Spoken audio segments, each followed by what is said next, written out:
galerinha, tudo bem com vocês? Eu espero que sim. Hoje eu vou fazer uma trollagem aqui com a minha amiga.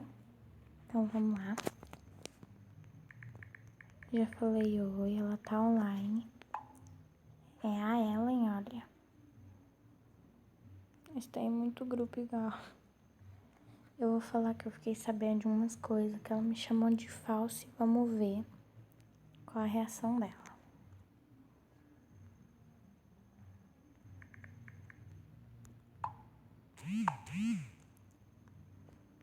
Ó, Ellen, fiquei sabendo de umas coisas que não gostei.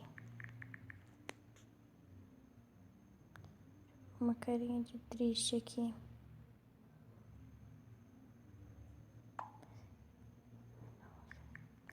Achei que realmente você fosse minha amiga. Gente, é porque eu faço muito trollagem com ela não acreditou, eu acho, mas vamos aí. E essa pessoa não mente, pois é da minha família.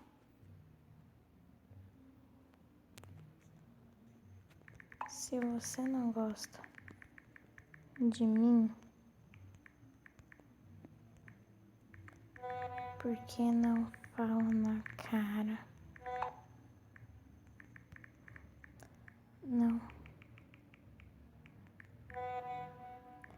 Não precisa falar nas costas.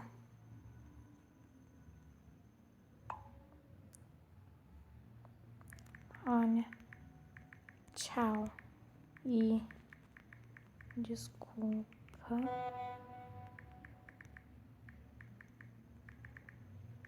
por qualquer coisa.